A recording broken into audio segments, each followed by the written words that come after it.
It's just a part of the show, you know what I'm saying? Welcome! What's going on? Good morning, sisters and brothers. Yeah, you see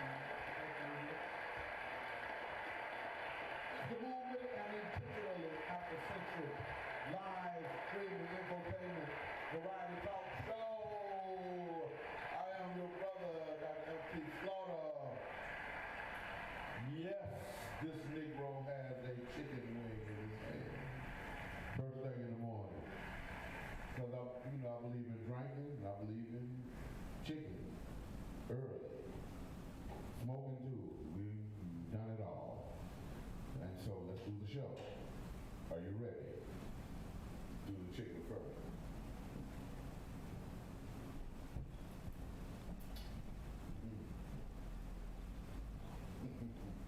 Sandtown Pub. People like to eat. Boy, we'll put my chicken down. That ain't bad. I'm gonna go what is a bad chicken wing? Well, when they are undercooked or overcooked, they're bad. But I'm good over the chicken wing now. Y'all all right, man? Because it is lunchtime. You know, folks start lunch at 11, eat lunch till 1, right? That's lunchtime. So we up in here in the middle of your day.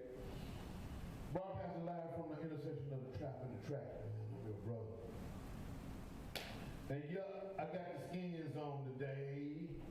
And because I've been waiting to put the skins on. I need you to give me tighter though. So they don't need to, people don't need to see how dope the lever is, you know what I'm saying? But I've been waiting to bust out the lever. Cause you remember back in the summer, lever go on sale, you know what I'm saying? And you can get as much as you want on the Amazon, you know what I'm saying? So I just spent my little $55, got my little lever, you know what I'm saying? And then put some staples in it, you know what I mean? So the hem, and everything. Everybody all right? I'm good, man. I'm glad to be alive. I was talking yesterday, and at one point or another, we're going to start blasting y'all with some actual footage from the sermon on Sunday. I think that would be something that would be cool, Craig, if we pull that off, man. Give people just a little bit of that spiritual, inspirational situation that we co-create here at the Beloved Community. Really every day of the week, but we do it outside on Sundays. And yesterday, I was dealing with the whole idea of why not me? And y'all please forgive me because in this age of COVID-19 and these Zoom meetings and stuff, I'm actually in a Zoom meeting while I'm doing this show. First time ever in the history of the internet. But I gotta keep my job while I do this other job. You know what I'm saying? So I gotta be present in two places at the same time. And the technology allows me to do that. And I can look, and what I'm doing is I'm checking the chat boxes. You see what I'm saying? So anything come up like Dr. Slaughter, question mark, question mark, question mark, I know to take a break and go back to work. You feel me? These are the kinds of adjustments that are having to be made. I know you're making adjustments. I mean, some of you right now might be just taking a break and checking out the show, and your children are worrying the hell out of you. Some of you just got your power back and all of your food spoiled in your refrigerator, like mine. You know what I'm saying? In the midst of a pandemic. What I was simply to say is that there are so many things that are going on, so much stuff that's happening. And it's all happening simultaneously. And we don't have the luxury of being able to parse things out. We got to deal with everything at the same damn time. Because white folks still killing black people. Even while you ain't got no lights, you behind on your rent. Your 501k is precipitously dropping while you're watching it. And at the same time, we got Negroes talking about, well, I'm rolling with Trump, because Trump make my taxes go down. But I don't know where your taxes going, but mine went up this year under Trump. And I'm being honest with you, man, what's happening to me is I'm really starting to get angry at black people for using the Trump argument in conversations about how it is that we ought to be moving forward. If you are in, let me say this to you, if you ain't got sense enough to know this, take this from a brother who's damn near 60 years old, been on the planet, and I've survived, to raise a family. I know how to make some shit work. Okay? Let me say this to you. If you ain't got sense enough to know that you can't negotiate with a damn liar, you're stupid. A liar is going to lie to you about everything. So you can meet with them as long as you want to meet with them. They already got their agenda in place. You're just a pawn. You're just a punk being used by somebody who already got their agenda established. They know what they're getting ready to do to you. They know how they get ready to use you. Do you see? And I'm saying this to Lil Wayne. I'm saying this to 50 Cent. I'm saying this to Ice Cube. And I'm saying this to any other Negro who think that you can negotiate with a damn liar. It's impossible. Because the whole idea is that I'm going to lie to you about everything. The only thing that I'm suggesting is the reason that I voted for Biden and Harris and everybody else that was a Democrat and no damn Republican is because if all black people do that, and the majority of us already were going to do this, but if all of us do it, then we got negotiating power. You give your power away when you allow yourself to be fragmented and to be acting out of a space of disunity. Umoja is the only way that we're going to be able to put this thing together, sisters and brothers. And I know that black people ain't a monolith. I know that the Democrats are Democrats. I know this. But for me, if you roll with Republicans, you roll with the people who murdered Breonna Taylor and said it was okay. It's that simple for me. I don't even have to go beyond that. Do you see? I don't have to go into all of the evil that these people have done, starting with, and I'll just start with Ronald Reagan, because I became a grown man under Ronald Reagan. And I saw the evil that this dude perpetrated against black people and against poor people. Then I saw Bush come along after him. Then I saw Bush's son come along after him. And I saw a string of evil ways being perpetrated against black people. Not to say that Democrats don't do evil toward black people as well. But the reality is that black people got a voice at that table at least. And at least you got a voice at the table. If you got a voice at the table, then that means that you can aid in making decisions.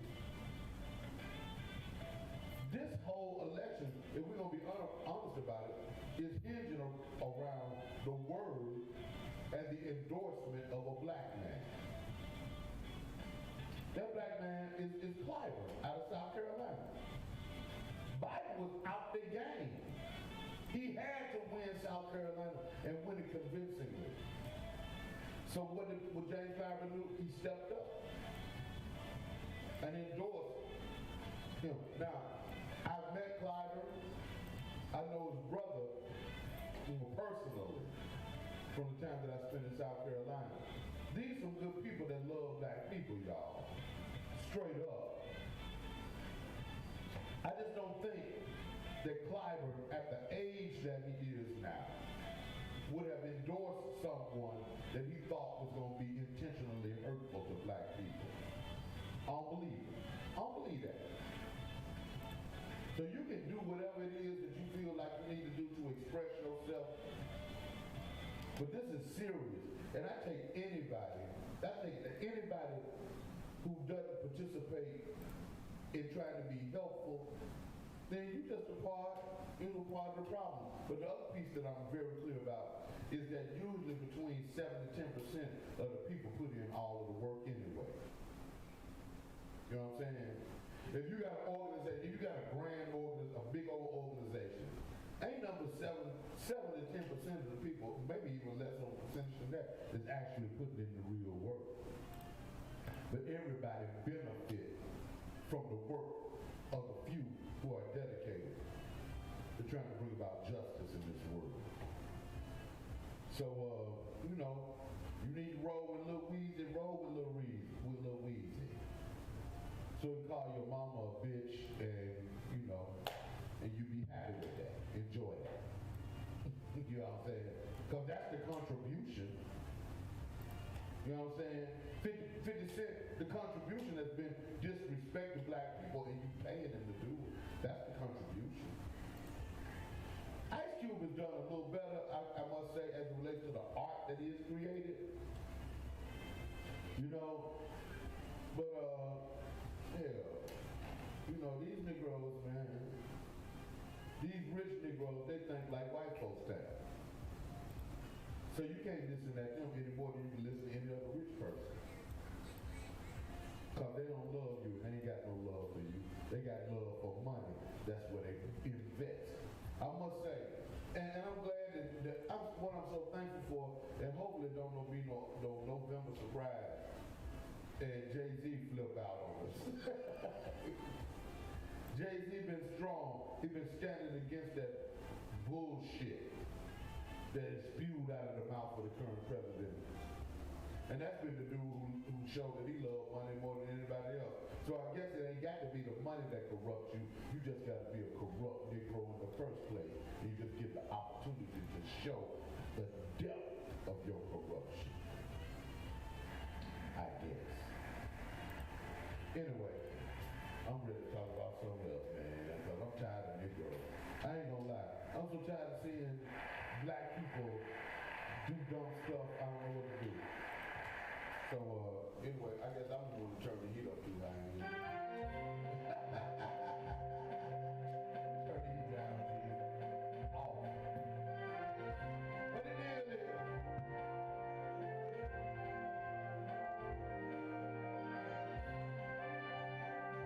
But you know what?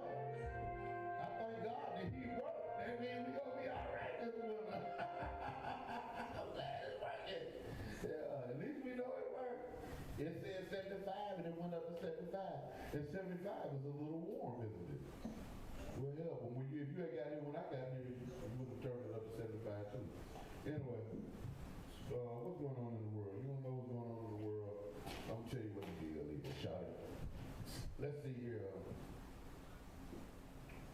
So, Alex Hudson of Newsweek gets the byline on this first story. Nigeria, Africa's largest nation, backs Trump despite Black Lives Matter hostility.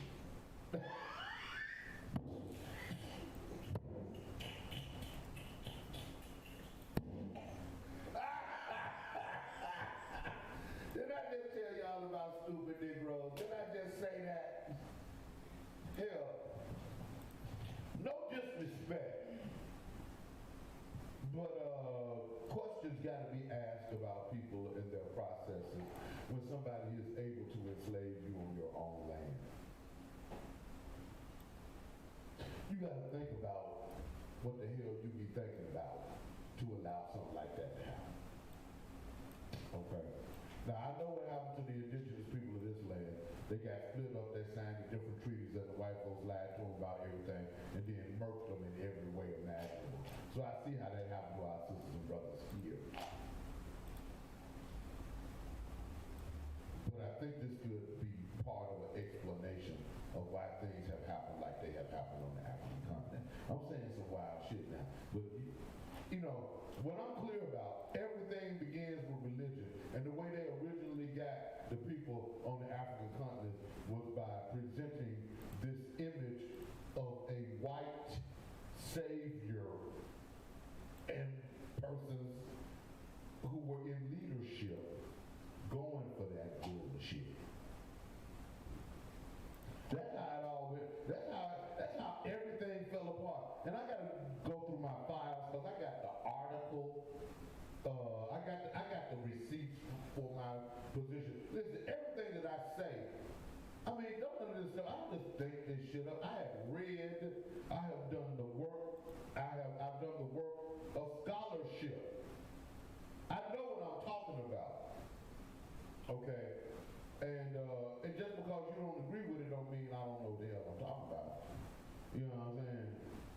At any rate, man, it's this, so, you know, and I was thinking about this morning. That's the reason why at our church we took the approach that we have taken. We took what is familiar.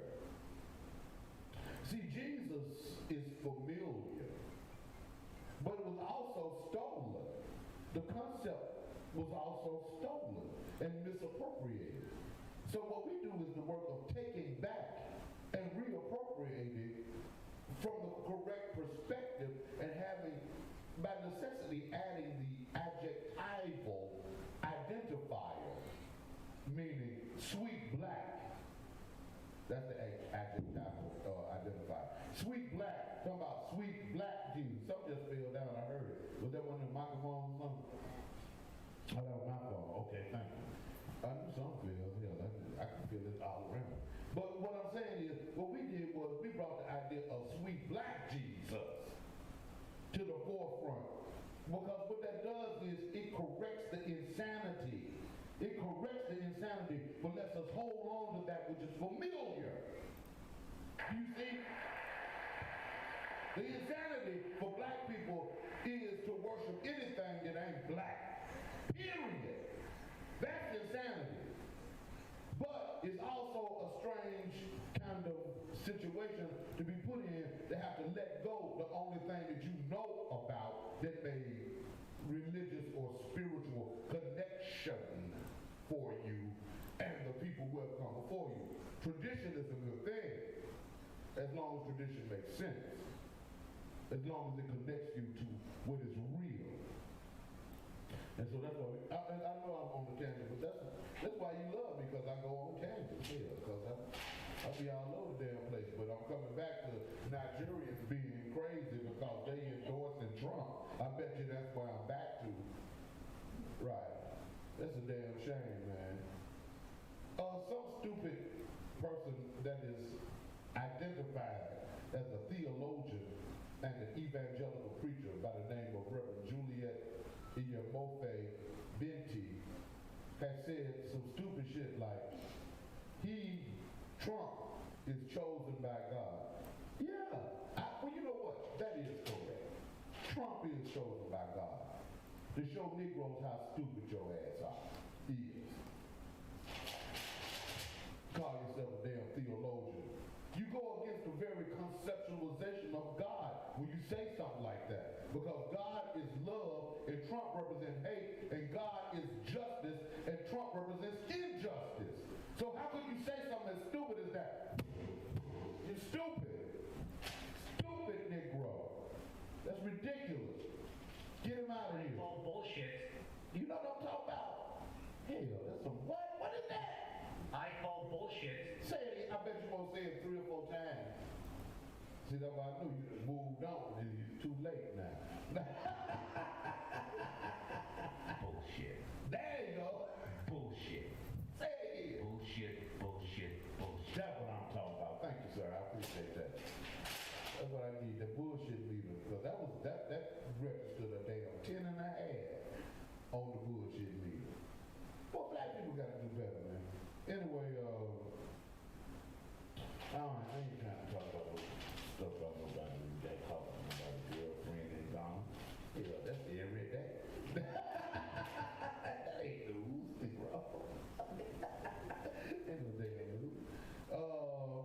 Okay, this is some strange, I don't know how to interpret this. Maybe they got to him, gave him the money already, and they're going to announce it later. However, Walter Wallace Jr.'s family does not want officers who shot him to face murder charges. The family, and this CNN is reporting, that the family of Walter Wallace Jr. believes the city failed them. Okay, that's the setup. We like, look, we ain't gonna get Walter back. Walter was tripping. Let me say this, when it comes to people who suffer with mental illness in their family, and it's pronounced, I'm still on, oh, shut. I'm on. They see me on. I didn't know they could see me. Gee. Gee. I didn't know they could see me. Lord, I'm just out here back. I'm just out here back like a bug. On his own. Lord, please help. Hopefully I have my job tomorrow, because I need this. Wait, I don't make no money over here to be loved. I gotta have my other job, man. Woo. Oh, shucks, I'm sweating for real. Anyway, I just be, what happened? We gone? It's over? I guess so. Yeah, I did. They know I hung with them until I couldn't hang no more. So I had to come do this. Y'all look, $sign, Dr. F. Key Slaughter. Cash out, $sign, Dr. F. Key Slaughter, Lord. Oh my God, I had to come do my job. I think folks understand that now. Oh shit. Okay. Come take this, please. I'm in the middle, you wouldn't think I was in the middle of an internet show when one of my guests calls me in the middle of the show. And I bet there's gonna be some bullshit here. Here you go, Phil. At any rate, my real guests here who really make a difference in life. And any sucker who can't be here, they ain't real no way. I always dog folks out who get booked and get on the show. I talk about it like a dog, cause yeah, because I got the microphone, I got the camera. Let me go back to what the deal is. I'm all over the place today.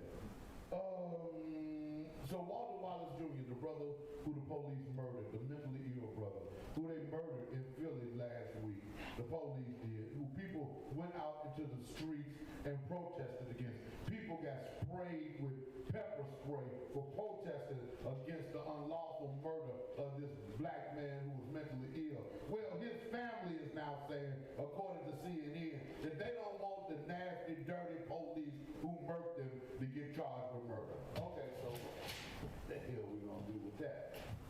My God. You know what I mean? Y'all, am I the only person that thinks that's bullshit? Maybe so. Did y'all see all they've been showing on TV? If you watch TV in the last couple of days, all they've been showing over and over and over and over again is the little Trump trucks surround the big Biden-Harris bus and make them slow down to 20 miles an hour, and the Trump folks about bumping into each other, about to have wrecks and stuff.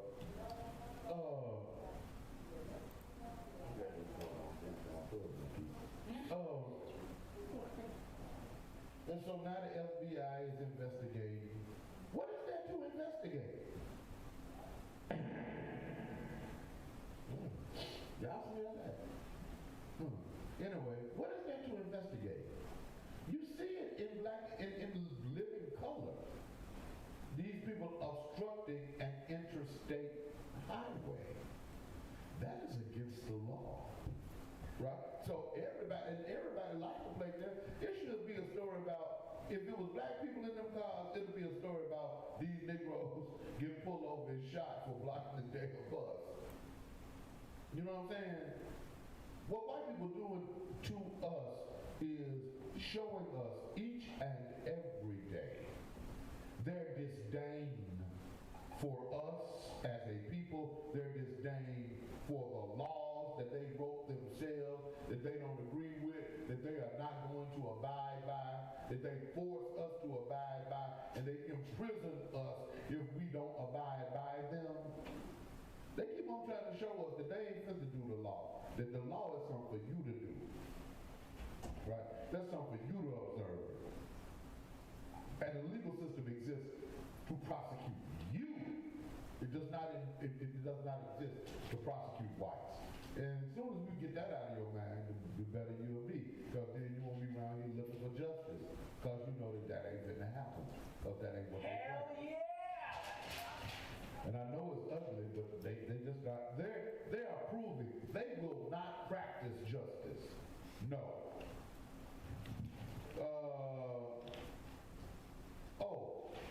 Another story about pepper spray. They pepper sprayed Negroes on Souls to the Polls in North Carolina, in Raleigh. Right? That was the woman that y'all saw this a bunch of times on TV this weekend too. The woman who was in the scooter, the disabled sister, that they skeeted with the pepper spray. That's what they think about you. That's what they think about you, shouting. While you talk about voting for Trump. That's what they think about you. Spray your mama, who disabled in a damn scooter, spray her ass in the face with pepper spray. That's what they think about you.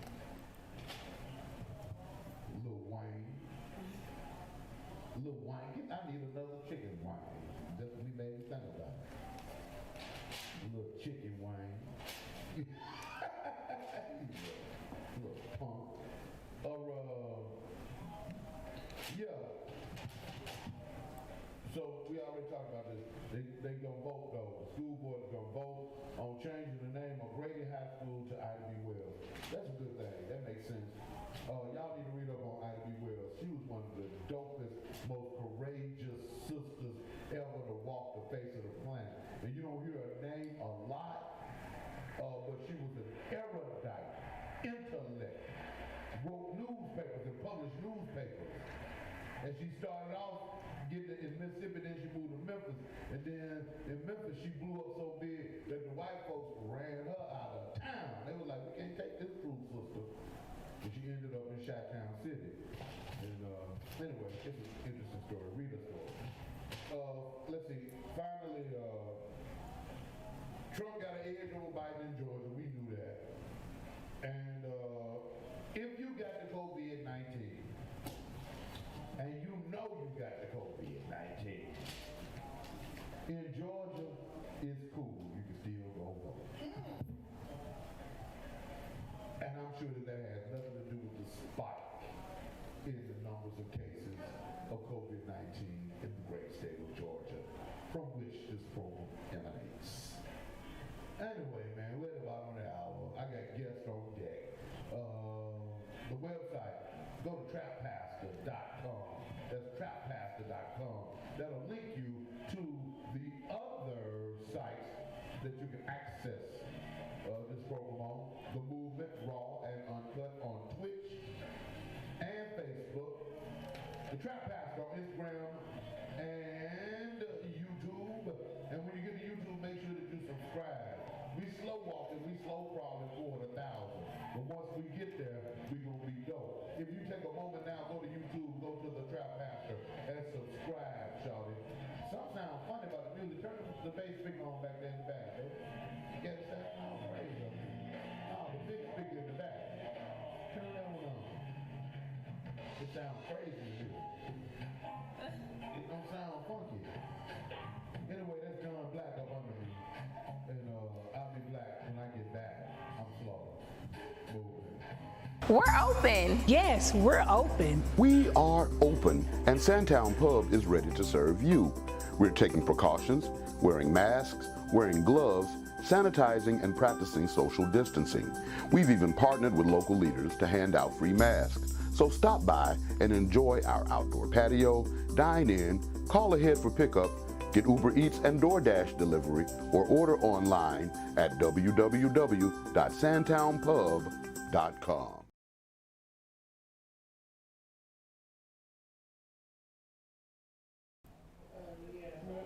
But it was Facebook, everybody on Facebook said they couldn't Well, hear. yeah, Craig, the only person that you can do it. Is mic on?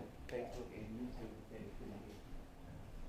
Say what now? It is. I just got turned up. Social media Yeah, that's what I be telling Craig. You know, y'all don't believe me, but y'all think y'all be lying to me.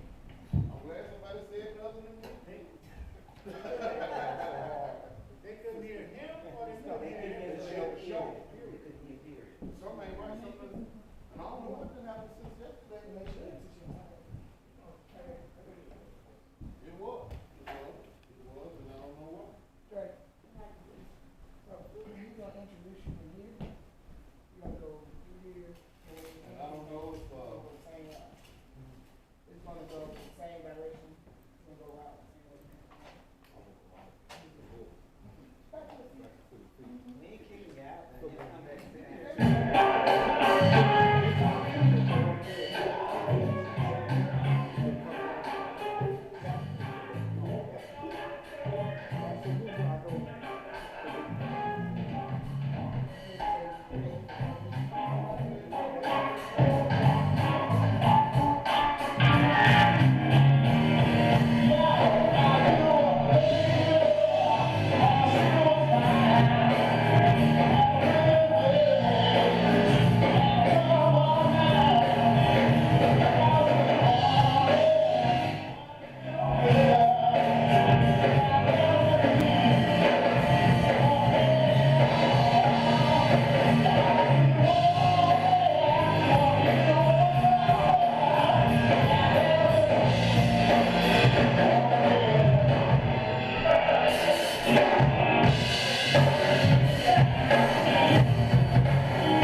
Steve up there.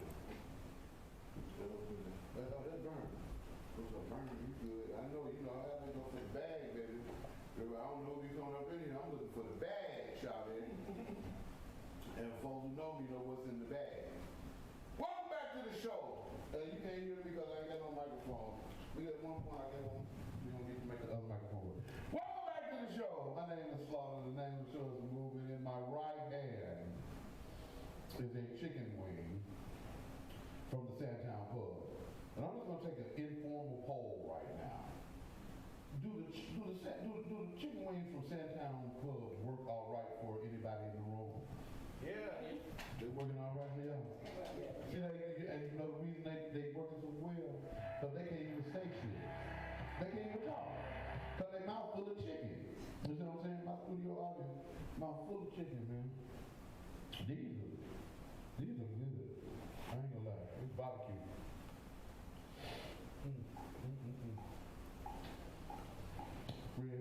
Fred get up early in the morning making barbecue chicken wings for a brother. I appreciate that, sis. No, I feel all right.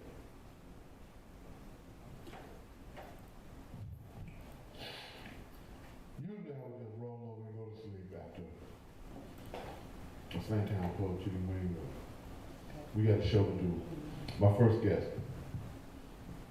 is in the building. This brother is what is known to some of y'all as a community activist.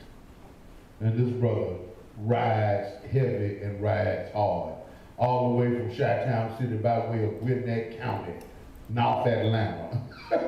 Ladies and gentlemen, sister brothers, please join me in welcoming my dear brother Dre Namondo.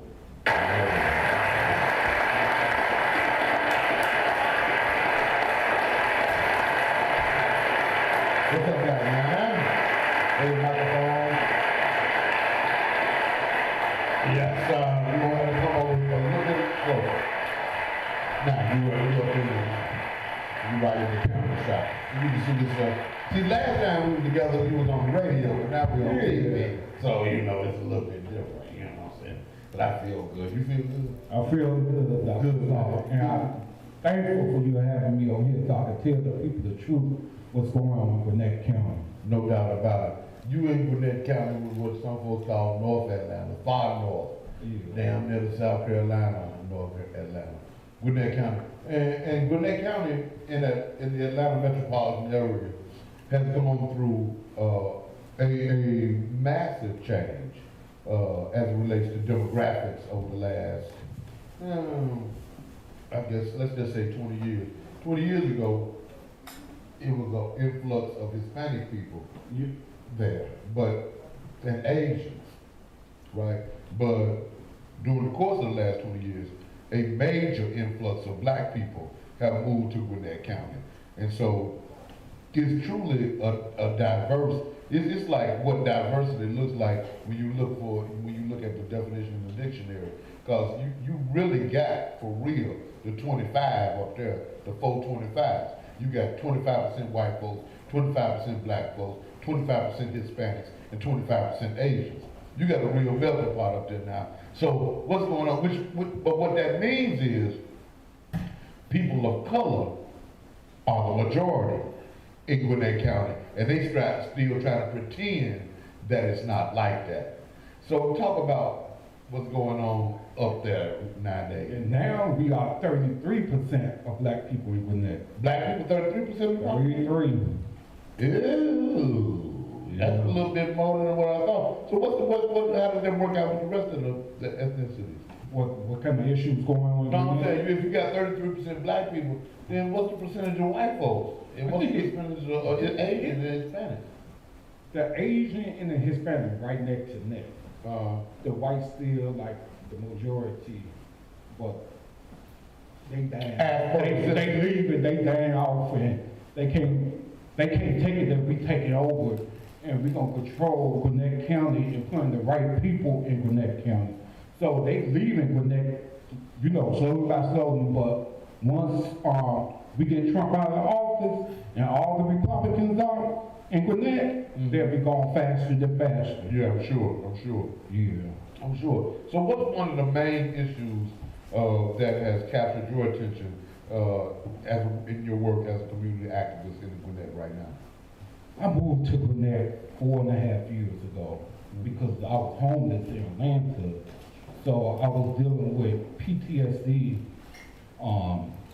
So I was leaving from Atlanta, going to Gwinnett County to see my doctor and therapist for my PTSD, and I couldn't get help in the city of Atlanta.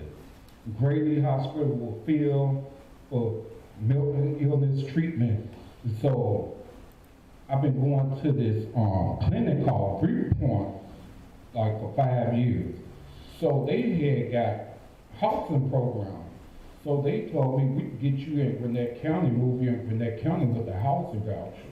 And so I moved to Gwinnett County. It's a rough ride up in Gwinnett.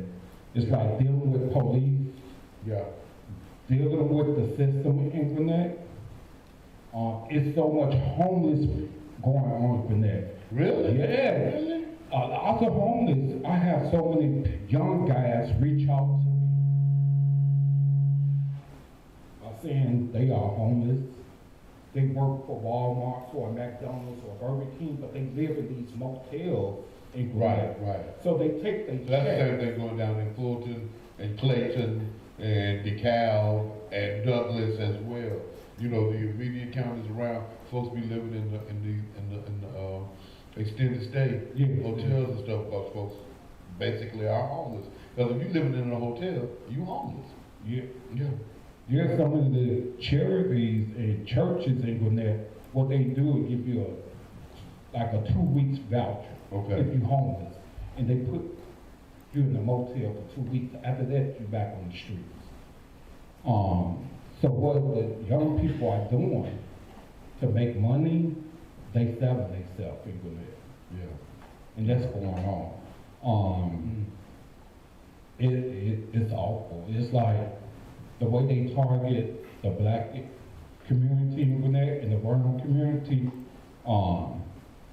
you can't get assistance. It's like, even for Medicare, you know, Medicaid, this and that, they cut people off on food stamps in Gwinnett. Like, you can't even get food stamps. You have to go up to the office, and what you do see, the Hispanic get treated better than the black people trying to get assistance.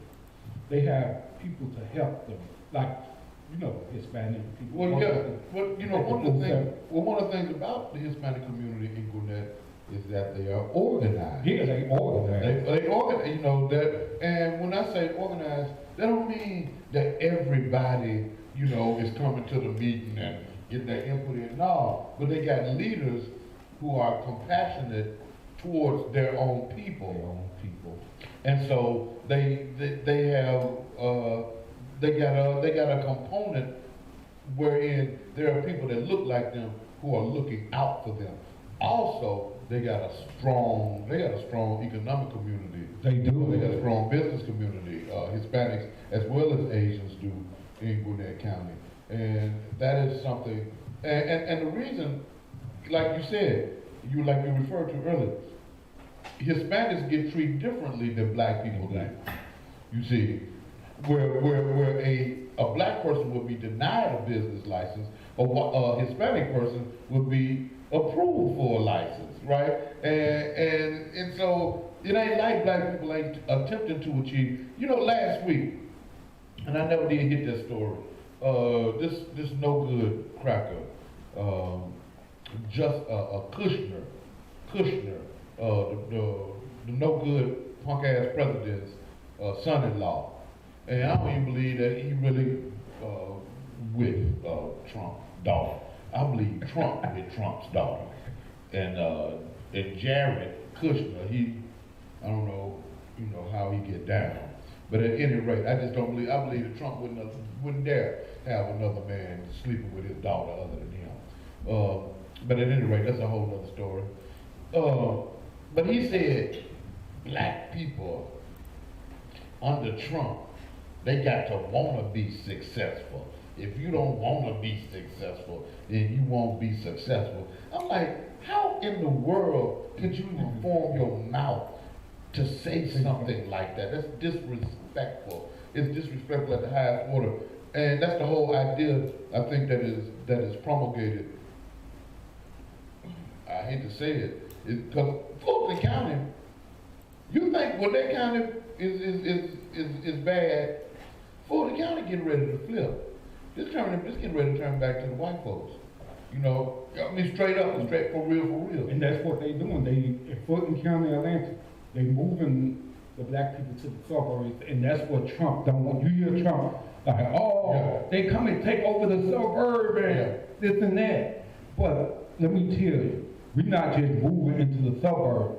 We moving because this is our country. We built this country. Yes, So sir. you can't tell me that I can't go nowhere. I can go anywhere I want to. Exactly. Exactly. And Exactly. This is what we gotta tell the white people, the Hispanics, Asians, we was here first. Exactly. So they came and stole the land for our native brothers and sisters. So we gotta educate our people that we are here and we here to stay. We're not gonna be chased out. You got to go back to Europe. We're not going nowhere. Right. You know, right. And that's why we putting black people in higher position in Gwinnett County. Couple of them I know. They've been supporting me out there. They show up at our rallies. Like Dr. Therese Johnson. Yes. She's an educated black woman. I've never seen someone get humiliated and racist attack. They put her and her kids on a website, call her a thug, a terrorist, and then they put her address. She had to just. Well, you know both of them just code words for nigga. Right, that's white folks' code words. Yeah. Like when they call you a thug, when a white person call a black person a thug, what they mean is nigga. Just like when they say terrorist, they mean nigga. They can't get away with saying that. Yeah. They say thug or terrorist. Yeah, just treating her real bad. She can't go to sleep at night. I be on the phone with her till 2 in the morning.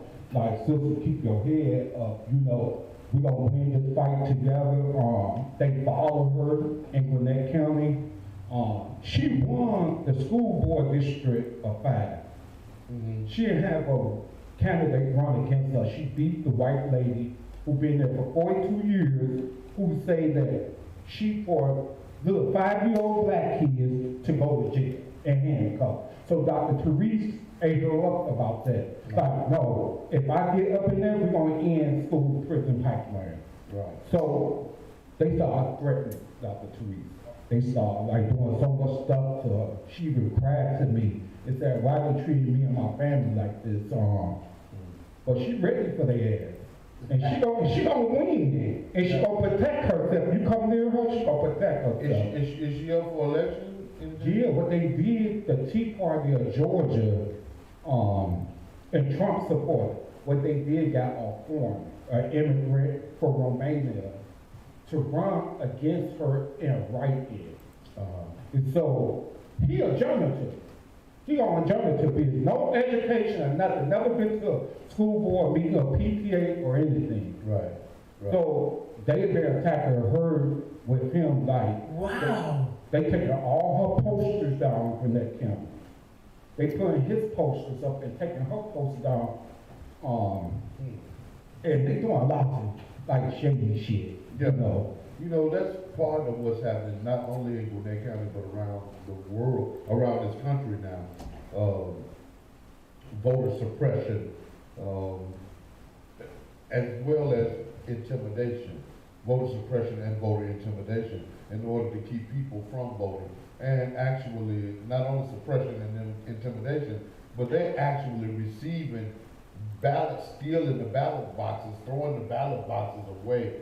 They tried to get 127,000 votes thrown out in Harris County in Texas, and the Texas Supreme Court came against that, but it still doesn't say that the U.S. Supreme Court might not okay it. I mean, they are clear that they can't win in a fair fight, so why fight fair? We fight dirty. So, to me, that says to me that, Democratic leadership has to be clear that this is what's happening and say, okay, we ain't gonna fight fair either. We ain't gonna play fair. If y'all ain't gonna play fair, we ain't gonna play fair. Because if I'm playing fair while you fight dirty, that means I'm gonna get beat down every time. Well, I'm bringing a knife to a gunfight. You gonna lose that one every time. And I think that Democrats, walking in, and yeah, you got this beautiful samurai sword. But nigga, I got an AR-15. I got an AK for your samurai sword. Even though you got a multi-million-dollar, very, very valuable sword. It ain't gonna, if I'm standing up off you, if I'm 6 feet away, if I'm socially distant from you, you can't do nothing to me with no sword. When I got, if I got my situation with me. But you know what, Dr. Shaw, just go back in history, like, throughout the years, what the white men do and what the system do, they put us in prison and take away our rights from us. So I won't be able to bear on. I have a felony on my record, something I didn't even do when I was 19 years old, been holding for 30 years, been following me. So it's like, what do I do when I have a felony on my record and something that I didn't do? You know what, Brother Dre, what I suggest to anyone, where the camera, what camera I'm looking at? That one right there, and they ain't looking at me. This is what I suggest that people who have felonies, who wish to bear arms, do. I think that what you ought to do is say that I have a Second Amendment right to bear arms in this country, and let the chips fall where they may. You know what I mean? I keep mine with me everywhere I go, and the reason is because I got a Second Amendment right as a citizen. You can't. Do you pay taxes? Do you pay taxes? When you go to the store and you buy a pack of gum, do they charge you the tax on the end of it? Yeah. Okay. Okay. So if I pay taxes, that means I got Second Amendment rights. If I got Second Amendment rights, that means that I got the right to bear arms. If I got the right to, because I'm a citizen. If I'm a citizen, then I want my rights respected, and that's what I stand on. Bottom damn line. If anybody ever bothers me about any of the weapons that I might have, I'm standing on that, and I'm taking that all the way to the Supreme Court. You know, and that's what I suggested that everybody else do. Because you can't tell me that every cracker walking around, they got a gun, ain't got no felony. And I ain't worried about it. So that ain't ought to be nothing that you or any other brother who got a felony or sister who got a felony worried about. You got a peace, because you have the right to protect yourself. And as a citizen, you still a citizen, even though one may be an ex-felon, because you ain't no felon once you do your time, and once you that slate is clear. Yeah. Now you move on with the rest of your life. You know what I'm saying? And say to the people, man, I gotta have what I gotta have, man, because I'm a citizen. But you should hear my brother in Chicago. He's like, that time comes up to Atlanta, I'm taking your ass to get you a damn gun.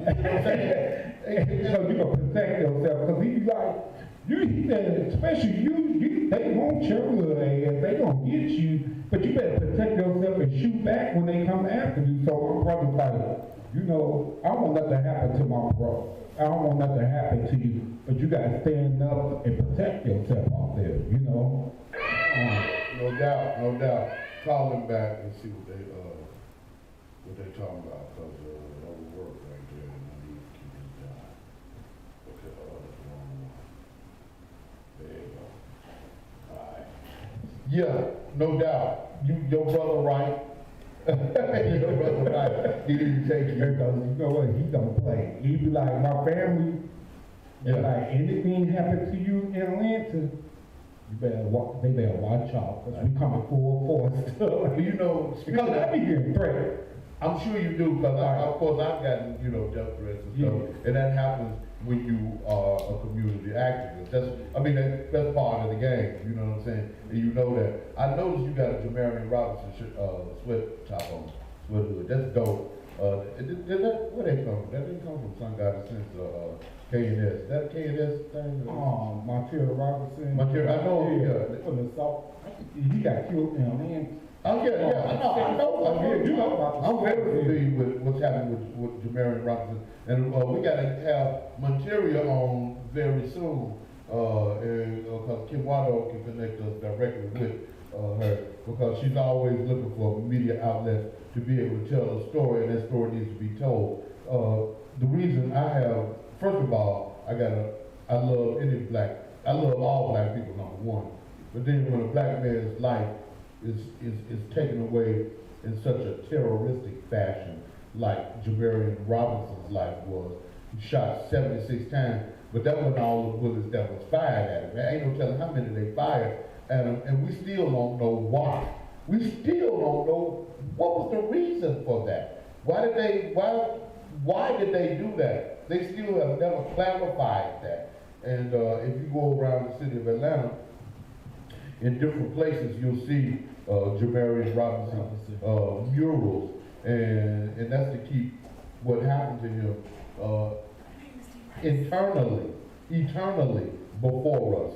We need to always be reminded of what happened to that brother, just like we're reminded of what happened to Rayshard Brooks and other black people in Atlanta.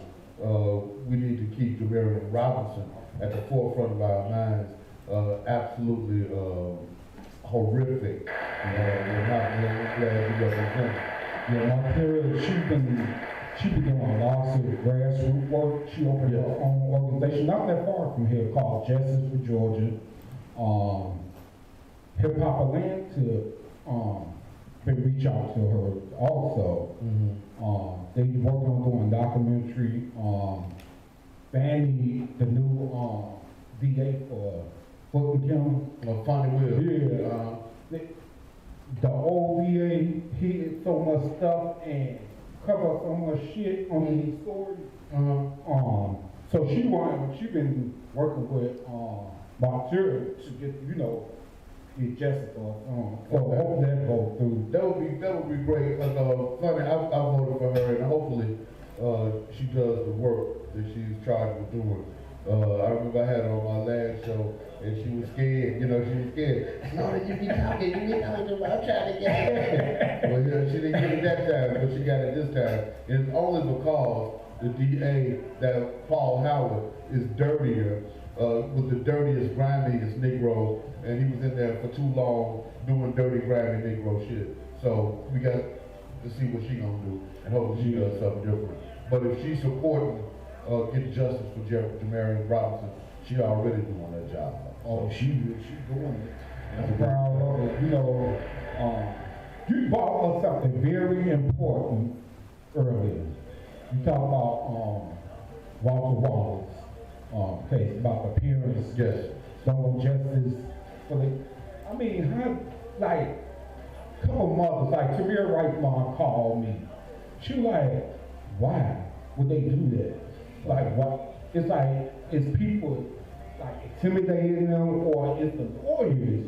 Some of the lawyers, we gotta make sure they not working with the other side. And well, because it's like, I'm gonna tell you what my dad said. My dad said, I hate all lawyers. All of their ass is the devil. I got one lawyer. The only one I don't say the devil is my only dad. Oh, yeah. But all the rest of them, they the damn devil. They the damn devil. They working because they are all working together. That's why it seems like they're working together. Because they are working together. You ain't crazy. You all on top of it. Because that's what they do. Anywhere in the world, I would say, I don't want the police to be charged. Right. You're going 400 years. You want your loved one who got shot in front of you. The mother was right there begging them, don't kill her son. Yeah. And they killed them. I've seen the video, and money is something, man. It'll make you say some strange things, man. You know what I'm saying? But look here, Dre. I'm gonna have to have you black on the show, man. Yeah, definitely. Because you're the freedom fighter. You're the homie as well. And I look forward to having you back on as you always represent, and you let folks know, even though and people might hear a bit of an impediment as it relates to Dre's speech, but it has to do with Dre has hearing loss, right? But he is yet a soldier in the field fighting for you who can hear perfectly, but you don't understand.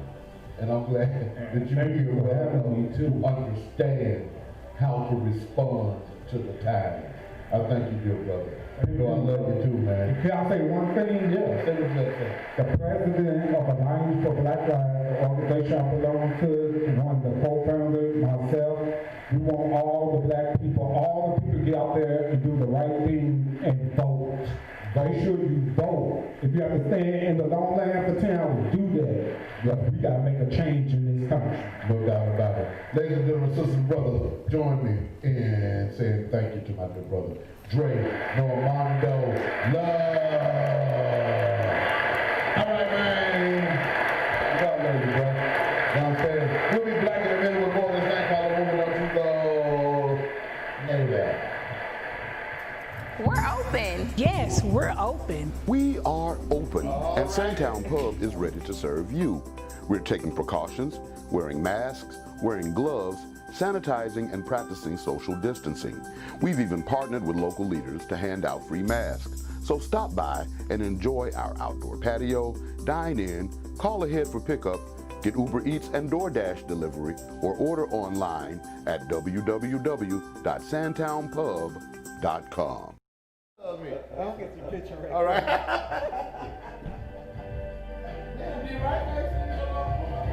Right here. And this along with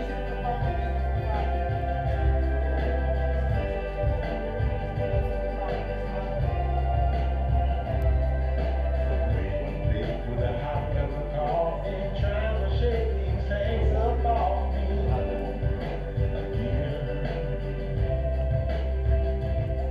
No mamas and the kids are cooking it up. I'm in the back room trying to think of a way to win.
dog.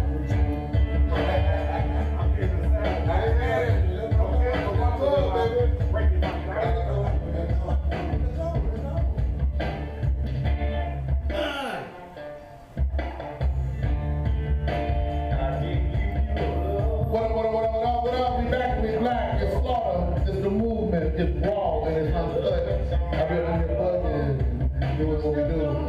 Believe me, the sound of John Black, the soul of John Black. That's big hand cousin, that's first cousin, so it's a family situation. So we can always bump that without having to sit no money in, you see what I'm saying? So that's why we come. Y'all feel the fall situation with the straight goodwill, you know what I'm saying? You know what I'm saying? You can make goodwill look good. My sister, you got a portion on yet? I need to handle that. Get on the show, because I want her to talk about the fact that she be wearing $5 dresses on TV and making that shit look good. You know what I'm saying? It's all about you. You being you. You ain't gonna make me feel nothing. You ain't gonna make me feel nothing because I don't look like you think I ought to look. I don't feel anything on that shit. Anyway, welcome back to the movement, man. Raw and Uncut. It's your brother. This is an intentionally afrocentric live streaming infotainment variety talk show and a ministry of the beloved community church of Atlanta, man, where I be at every day at the intersection of the trap and the track. You know what I'm saying? Because brothers trapping up and down the street and sisters walking up and down the track.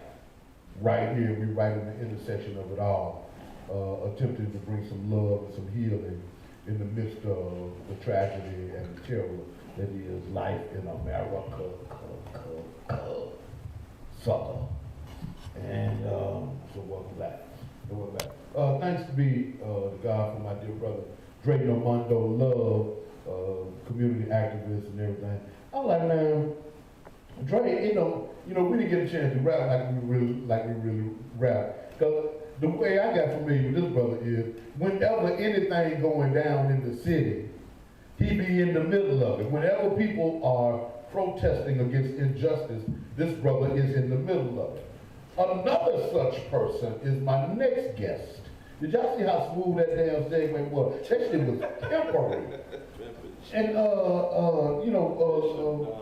literary verbal pimpery. You know what I'm talking about. Now, this brother, and the last time I saw this Negro, he was 40 pounds heavier. I don't know what the hell he's doing. You ain't sick, is you?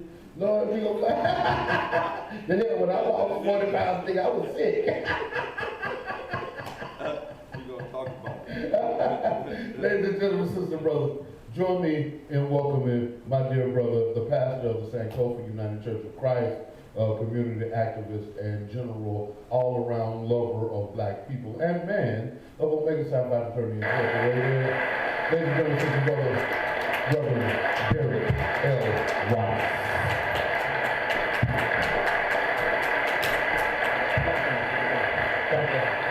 And they were not, with the situation. What happened, nigga? You all right? Yeah, man. You look good, bro. I appreciate it. I know who the hell it was. When you came in, I was coming for the long. I was like, who is this Negro? Right. And he got the fly-ass glasses. You're just like an under the radar kind of Negro. I'm just happy to be in the number, man. But The Benz, I knew where I was coming, so I had to fit in. Yeah. My doctor told me in May, about May 20th, looked me in the eye and said, if you don't lose 25 pounds, you're gonna die. I had diabetes on me, high cholesterol, sleep apnea, I mean, you name it, over 50. Yeah. I had it. And so I dropped 20 pounds and saw how easy it was and said I was going to keep pushing. So it's interesting that you went straight to 40. I've lost 40 pounds. Yeah. I've lost 40 pounds. I'm happy to be alive. Good on you, man. I might have to do some interview on that.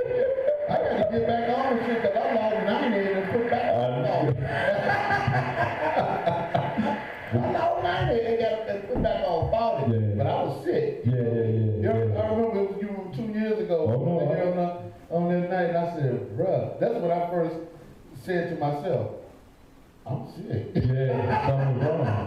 Really?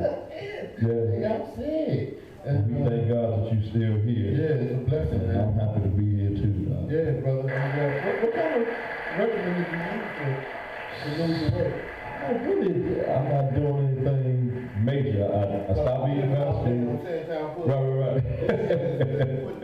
But we give big ups to Sandtown Park. I live right around the corner too, so we thank and praise God for that institution. Yeah, some place I've never been, you know. Yeah, you know. I have no idea. You know what I'm saying? But you got an open invitation. I remember I used to be able to open your garage and just go in and do what I needed to do. You know, same old true for you. you still walking around. Right. We don't never lock shit. But yeah, but I can come up in there and you ain't right. Right. Then we got a problem. Which is one of the things we need to talk about, because too many of our people are not prepared for that. I believe a revolution is at hand, for real. And whether or not we're prepared for it is a whole other story. You know, I think preparation, the major, I think, impediment to our preparation is our lack of organization. And I think that we got the perfect infrastructures in place if they were not perverted and misused. First of which is, well, it's three. And it's only three things that I'll raise money for. The only three things that I believe in until I die, which is the HBCU, Black Fraternities and Sororities, and what's the last one? The Black Church. Black Church. We got the infrastructure in place. The organization is already in place. If we would but carry it out. What Trump them say? Trump them said, okay, look, we fit to deploy these vaccines on y'all ass. Guess what we're gonna start? HBCU. Oh yeah. One of the things I'm wrestling with, man, for whatever reason, I'm looking at stuff early for this week, but I'm looking at the text when children of Israel, they just got free. God has this whole conversation about, I'm going to send you the roundabout ways instead of sending you straight through. And it says, because if I send them the way of the Philistines, y'all might remember Egypt because you don't want to fight and go back. God told me this time around as I'm looking at that text for the 10 millionth time, that if we're going to talk about a formula for freedom, one of the first variables in the formula is to acknowledge and start dealing with the fact that too many of our people are actually addicted to the pressure that we say we want to work our way out of. True. We're addicted to, right? True. Ain't no in the world I'm going back to that if there's not some kind of addiction, right? Yeah. So I need to talk to you about this, because when you spent that time down to Kalonji House, the Brotherhood, you know the processes like the back of your hand about how these brothers go through from one of the first steps. I don't know all the 12 steps. I'm in research mode. But I know that there's a time period that we go through the recovery space to get to the freedom piece, right? Right. And so 40 years, because you niggas had to get your head together first before you got free. Yeah. So when you talk about this idea that, these are the three institutions that you'll raise money for, I don't know if the institutions have enough money if we free enough to do what we need to do to operate in freedom, because we addicted to the stuff we say we're trying to fight against. The leeks and the onions. Yeah. And the leeks and the onions, I think, are a metaphor for middle class accoutrements. I think that black people are comfortable in deploying our resources for the acquisition of middle class accoutrements. Yeah. And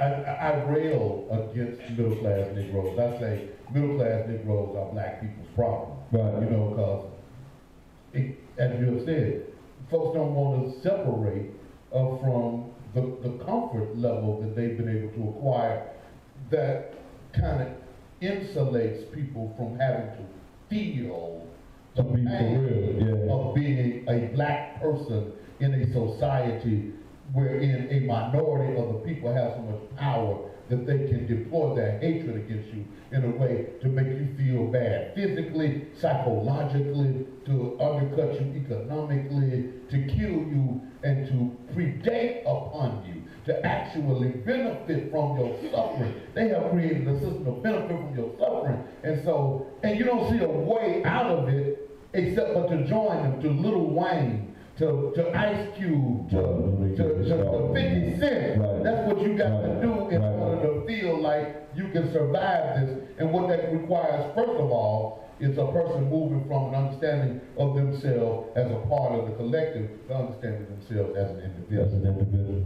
So one of the pieces, man, just listening to you, the institutions that you laid out, Black Church, Terminus Sororities, and HBCUs, in my mind, as I'm kind of beginning to wrestle and think this thing through, there's another text of scripture. I think I preached it here the last time you invited me to preach. One of the things that blew my mind was the text of scripture that says that when the church finally grew, the early church finally grew, it was built by the Hellenists.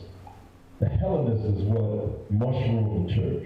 So here are these individuals, these Hellenists, people who had out-oppressed the oppressor. Those are people who mushroomed the church in the eyes of the damn. Right. But here's the piece though. Right. If I can politicize them, teach them who it is that they are, I got a whole army I'm building towards this fight for freedom. This is the way I'm kind of starting to wrestle with it, right? I think gone are the days where you and I, a handful of the people, can, if we're honest about it, have private conversations, stick our chest out, because we doing ministry a particular kind of way, and they ain't. We doing ministry what the damn book say we supposed to do ministry. And the fact that we allowing ourselves to be a chosen few, we just messed up as they are. For real. Yeah, for real. For real. But either you dig in the hole or you packing something. One or the other. Yeah. It's either one or the other. And we all might be guilty, but some folks are bailing water out, and some people just boring the hole and making the damn hole bigger. And I think the time has come for us to have those who are doing the work to at least to feel comfortable in saying, we're doing the work, this is how the work is done, you're not doing it, you need to change. Yeah. Because they can't get the invisibility that we afford to crackers. Sure. We give crackers invisibility, we act like we don't even see the shit that they are doing. Yeah. You know what I'm saying? And we got invisibility because people don't see the work that we're doing. But we can see the work that people are doing that is against the forward movement of our people. Yeah. And at this point, I would imagine that it's probably time, because if you have spoken, I think prophetically, indeed, we're on the verge of something. I don't know exactly what it is. But it's something.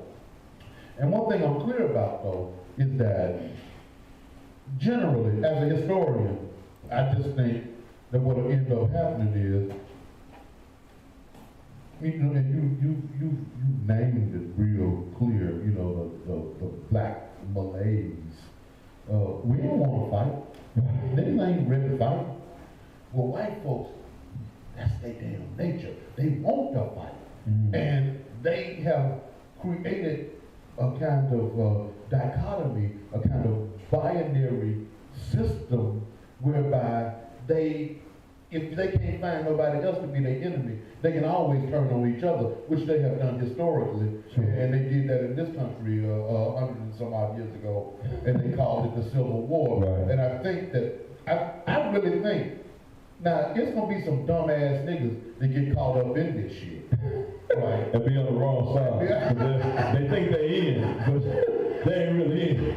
Yeah. You know what I'm saying? They don't wear their masks to the Make America Great Again rally. You know what I'm saying? But And then die 2 weeks later. Them un-Trump monkeys, ain't nobody to play with.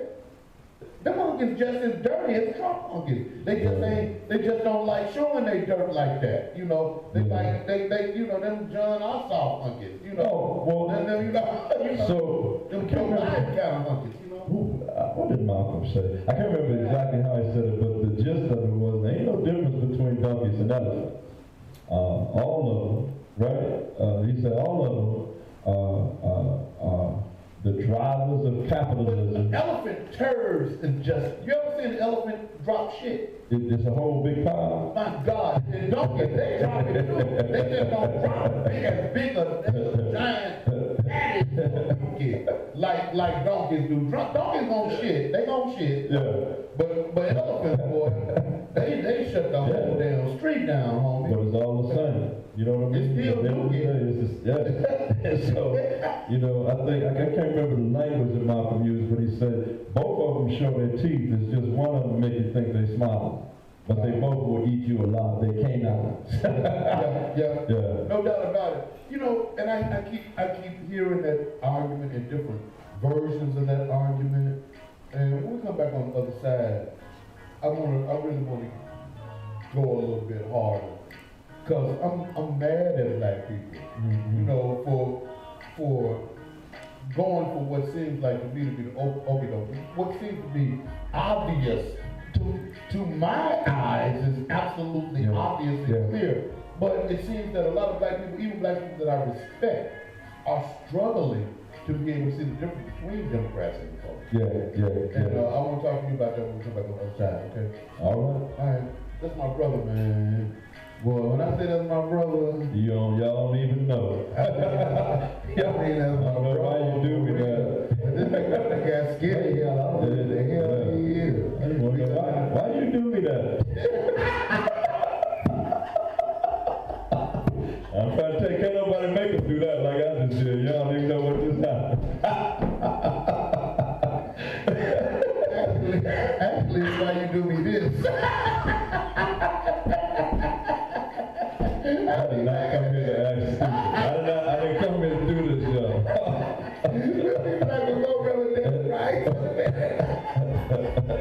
We're open. Yes, we're open. We are open, and Sandtown Pub is ready to serve you. We're taking precautions, wearing masks, wearing gloves, sanitizing, and practicing social distancing.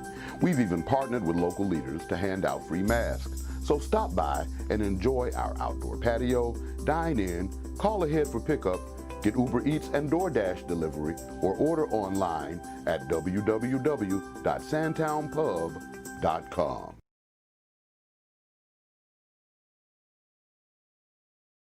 We're gonna have to do street therapy this time, let him go on out to his meeting. So Let's go. I need something to talk about. street therapy is What we doing? We're gonna take a picture right here. This family? What doesn't require. I can do what you tell me to do. I'm just smiling. She's right, but I ain't gonna say that. I just do what you tell me to do.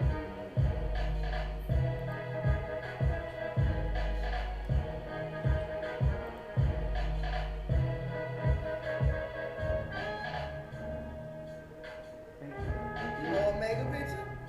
Yeah, can we get one? Yeah, we get one. Oh my God. This one that will go in the thing.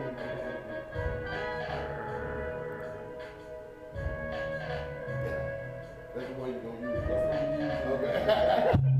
Send that to me. Okay. You have my number? Let me say it out loud. Let me say that I'm on that. I'll be gone and you forget. It's 404. You know what you do.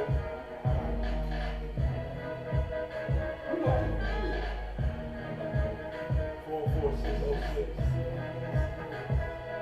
508. 44606. 508. I have been meaning to ask you about St. Friday.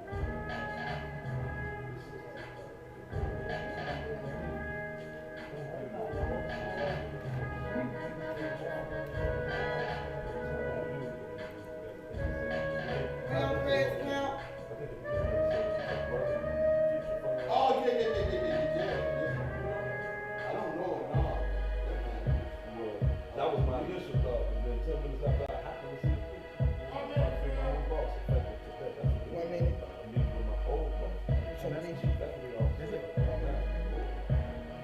I don't know if she's cool, I don't know if she. You think so? She down with the rubber.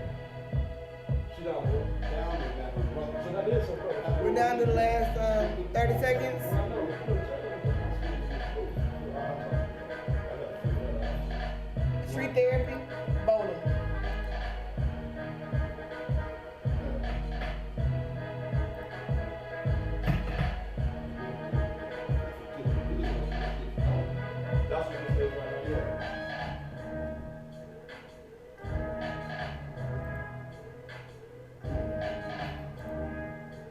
Gee, you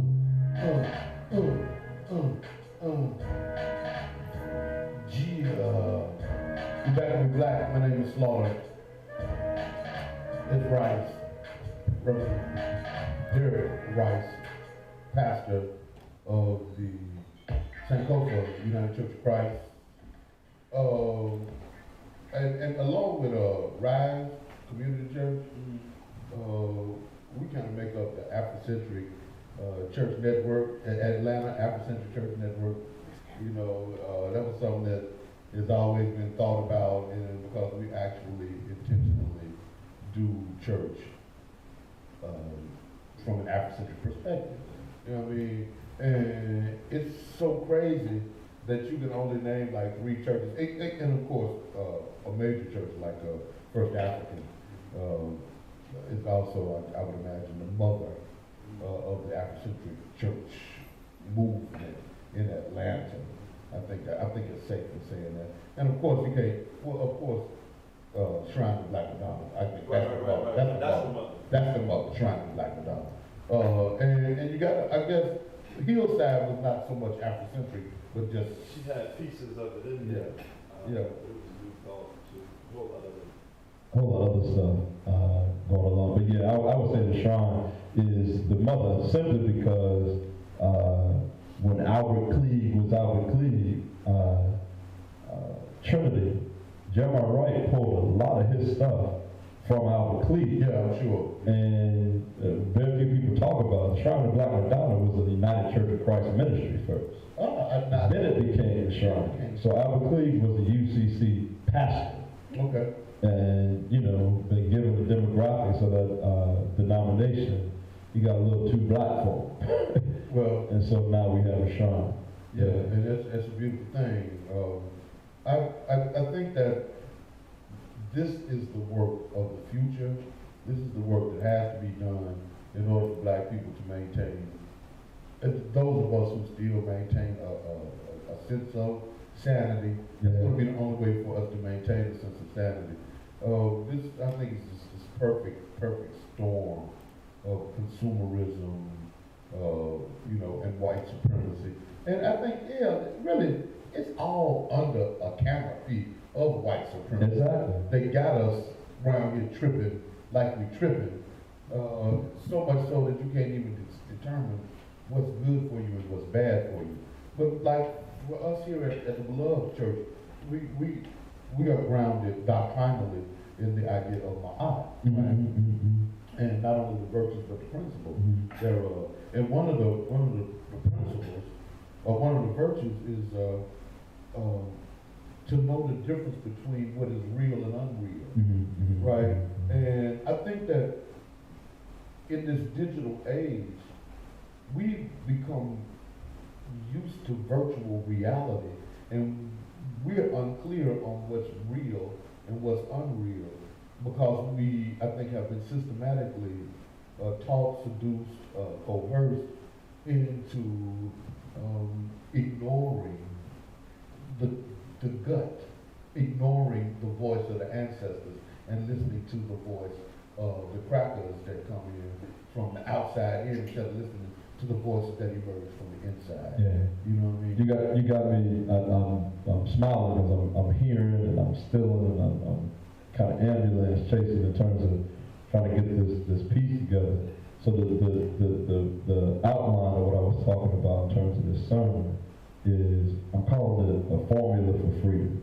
And so the first piece is acknowledge that there's this addiction that too many of our people have. I really want to wrestle with that. The next piece is that we've got to be very intentional. I don't know what language I'm going to use to unpack it, but the ancestors are waiting for us to be smart enough to ask them for the answers. They already got it worked out, right? And so there's a text, in that same text, the text says, when Moses is leading these folks, they're literally carrying Joseph's bones toward wherever they're going for freedom.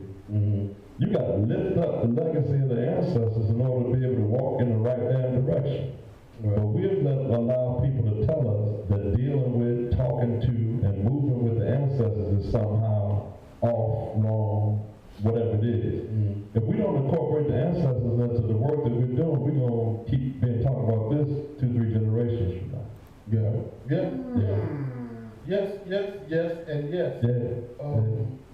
And I guess it is, I think, and I believe that it's heartening to see at least a small contingent of black people moving toward EFA and other kinds of manifestations and contemplation, century, whatever. Yes.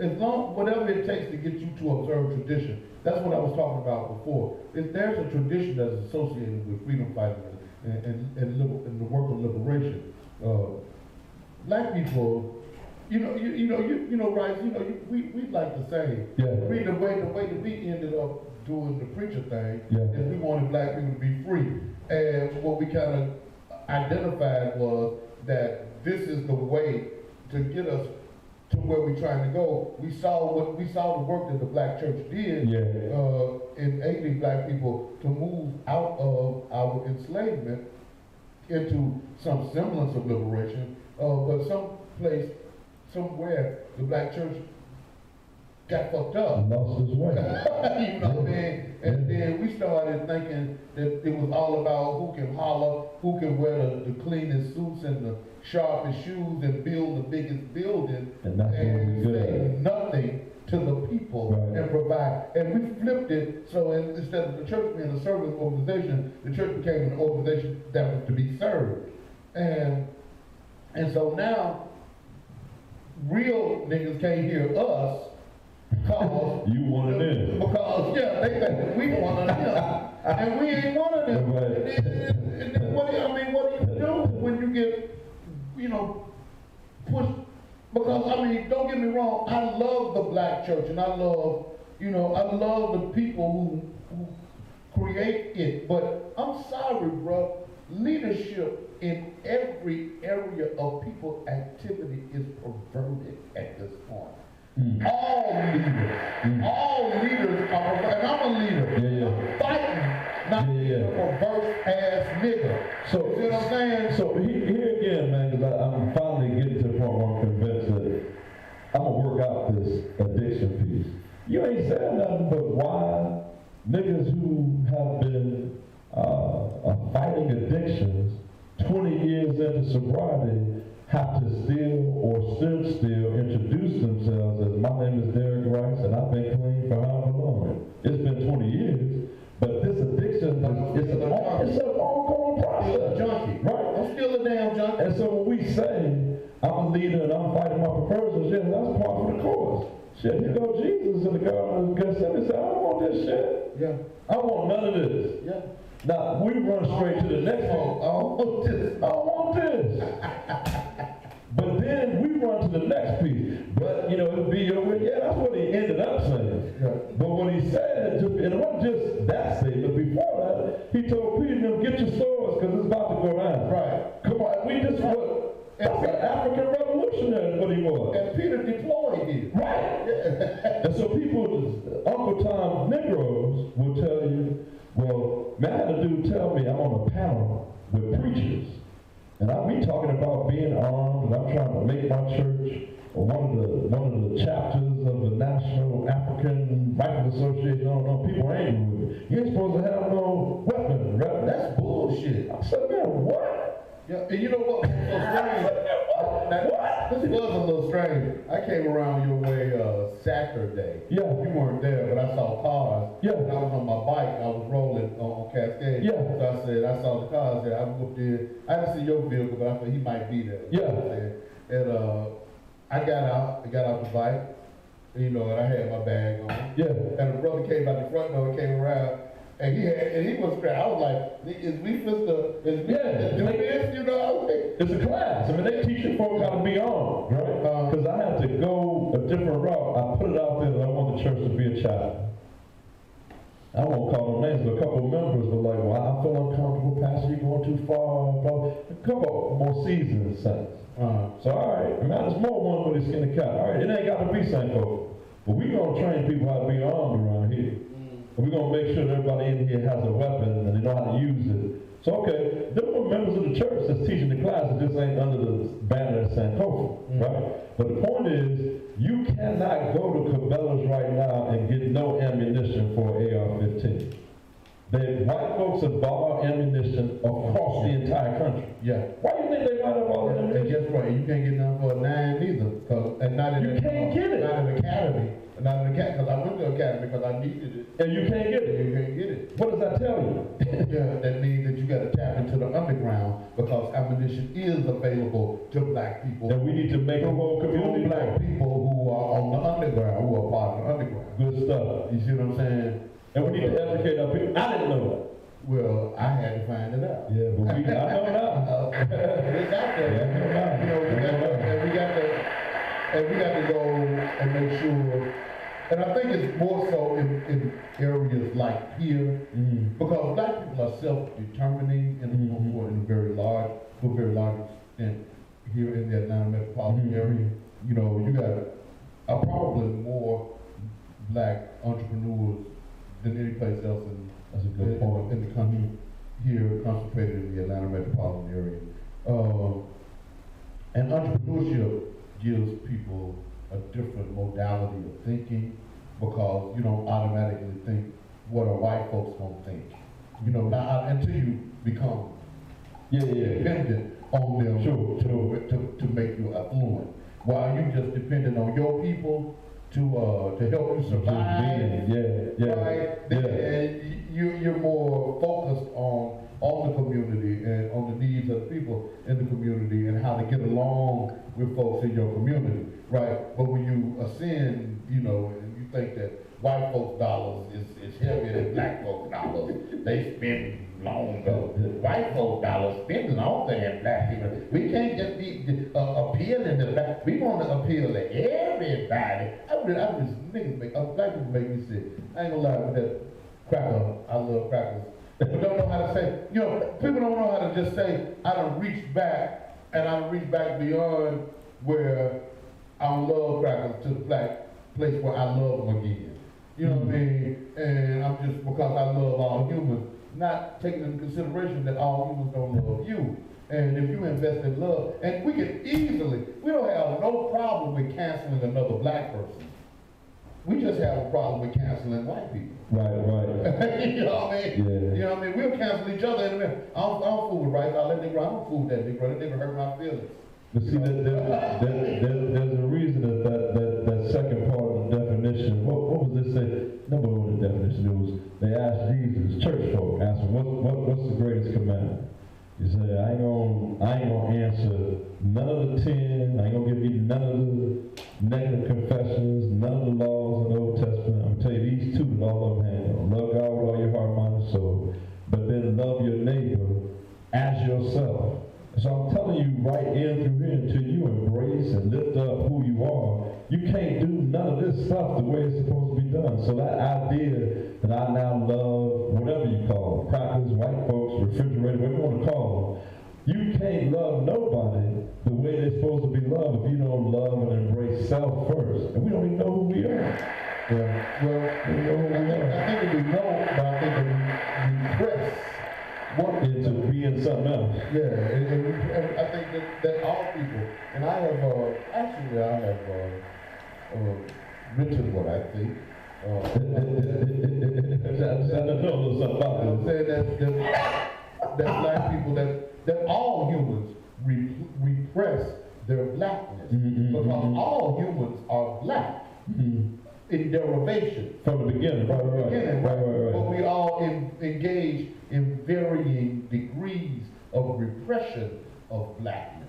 You know, people, and I think it corresponds generally, it corresponds to melanation. You know, the more concentrated the melanin, the more clear one becomes. The less concentration of melanin, the less clear that people become about who we are and what my focus ought to be as a human. Right? Because I agree. That's one of the things that I agree with the biblical text on. Love your neighbor, and you know, because most of the shit I don't even. I just got a new. love being free. I got a new revelation in interpretation of a text yesterday in the middle of preaching the damn sermon. Yeah. You know what I But mean? here's a whole different angle. Yeah. That's all right. It's gonna come another time. You know what I'm saying? Y'all get that next week. And that's the freedom that I think the man and the woman of God must possess. I mean, if everybody else gonna get free, you got to model freedom off the jump. That's why I talk, that's why I say what I want to say, that's why I cuss when I want to cuss, that's why I, you know, do whatever the hell I want to do, so people can understand that it's okay to be who you are naturally, and you don't have to self-censor and self-control and self-abdicate.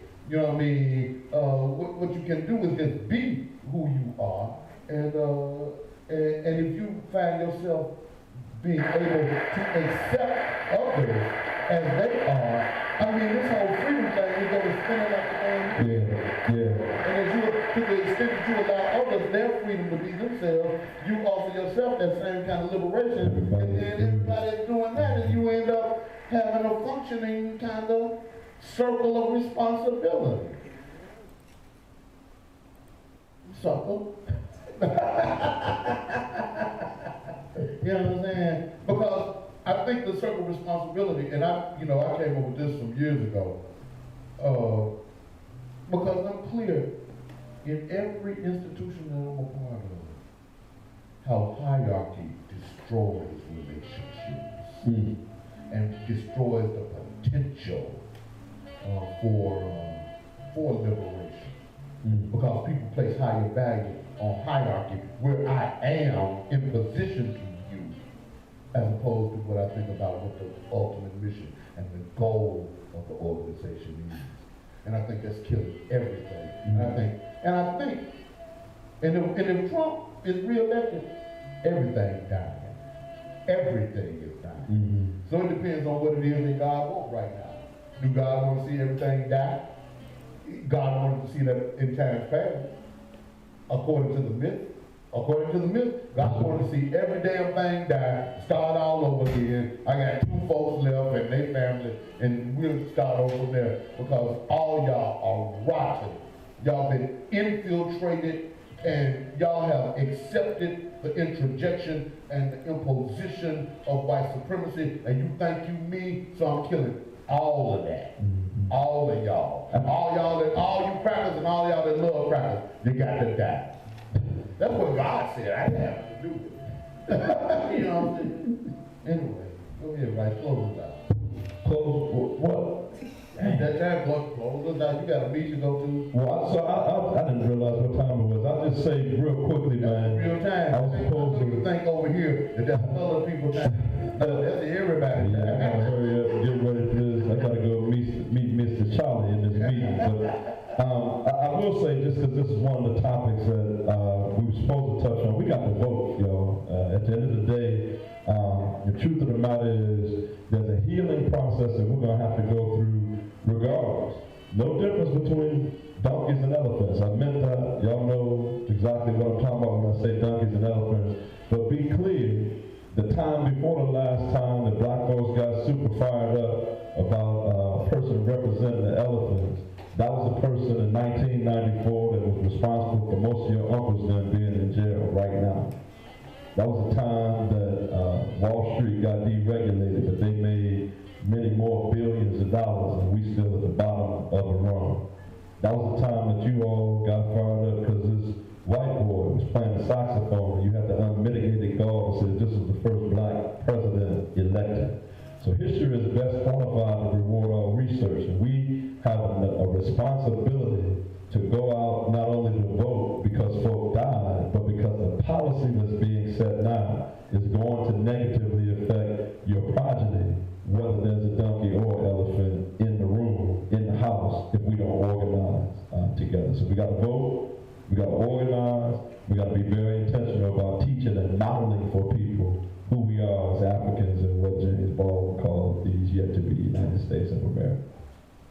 Ladies and gentlemen, sisters and brothers, the words of Reverend Derrick Robinson. Thank you, brother. Amen. I appreciate being here, man. Rude. Yeah, rude. You gotta come back next month. Keep the conversation going. You see the way he went out.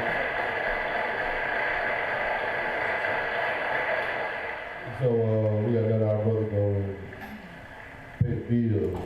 And I guess, man, yeah, I can do what I do from over here.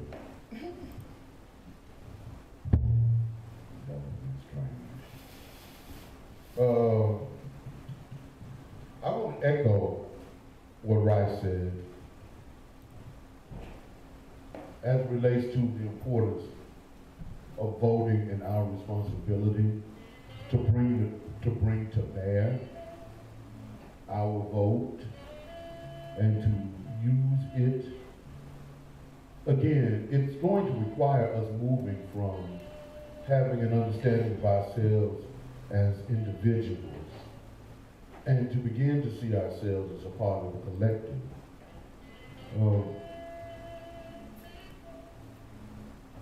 It's about pulling together. Everybody got the capacity to pull, but what direction are you pulling? Are you pulling together with your sisters and brothers, or are you pulling in your own different direction? And if so, how is that impacting the collective? How does that impact the summum bonum, the greatest good? I think that we can do this. I think that we can pull it off. There are many who are like I was. There was a time when I believed in voting right on election day. It was a part of the ritual, part of what our family did. It was part of our practice as a family. We voted together. We go on election day and do it and make a, kind of holiday out of it. But we got clear, y'all, that we couldn't take the risk to vote. And so what we decided to do, and my family and I, we voted up 2 Fridays ago. And we went as a family, we did it together. Now I got my nephew, he used to live with me, and who doesn't live with us any longer. And the white folks keep calling the house saying, Wesley ain't voted. And I'm trying to tell Wesley, I gotta call him, boy, you need to go vote tomorrow. So the white folks start calling my house. Bottom line is, even though I tell jokes and laugh and stuff, your vote counts. And yes, there's blood on it. Yes, there's the sweat of sacrifice on it. Yes, we got to do the work to represent in our era, in our age. Yeah, the ancestors, the elders, those who came before us, they represented. They put it down. And so now it's time for us to put it down and do what is necessary in order to make it better for those who come after us. See, the work that we put down, the stuff that I do and the stuff that I say, they got very little to do with me and how I will benefit. I ain't even looking to benefit from the work that we do now. I'm doing this for my children and my children's children. And that's the work that we got to do. The text says something like, a good person leaves an inheritance for their children's children. And I mean, of course, we're all striving to be our best selves. And that entails leaving an inheritance for your children's children. Now, we live in a system whereby white folks have kind of taken and hoarded all of the resources. So you might not have any money to leave behind. You may not have any fine possessions that you have hoarded and saved to pass down to your children. But what you can pass down is a legacy of courage. You can pass down a legacy of having stood for that which was right, that which was true, that which was just. And if you leave behind a legacy of standing for truth, justice, order, harmony, righteousness, balance, and reciprocity, trust me, you're leaving behind something more valuable for your children and your children's children than any amount of silver or gold. And I'm saying that because I believe that. That ain't just game. You need to leave some money too, but hell, ain't no telling. After tomorrow, money might not even count no more. So get out and vote. I don't know why my sister can't tell I can't read that. Tomorrow's guest, my dear brother, Jeffrey Fauntleroy, of the organization Friends of Jeff, and Dr. Jada Moore Ruffin, my homegirl wife. She's a medical doctor. We're going to see what she's talking about tomorrow as well. All right, go to the website, trappastor.com, which will link you to our social media outlets, the Movement Raw And Uncut on Twitch and Facebook, as well as the Trap Pastor on Instagram and YouTube. And when you get to YouTube, make sure that you subscribe. Thanks to Brother Derek Rice and to Brother Gray Lamando Love, Dr. Gray Lamando Love. I see, he got full of chicken, and I see why Brother Rice ain't eating them. He wasting away, y'all. I'll have it back next week to get some more chicken in there. You know what I'm saying? All right. And he also made, man, I got to get back out here and walk some more and get off this chicken. I'm just going crazy. All right. I love y'all. I'll see y'all tomorrow. It's been a great Monday. November the 2nd. Tomorrow is November the 3rd. Make sure you vote. And we're going to talk about it tomorrow. Until then, peace to the Archbishop and the Holy Family, to the blood community I love so well. To my video man, Craig Mack, to my audio man, Scott LaRock, to my sister that run the flow, Philip Field, the AC for keeping it real. And you know what? All I want you to do is love me. And where Tia at? See, Tia don't want to be around. And Tia on flies. I'll catch y'all. Peace and power.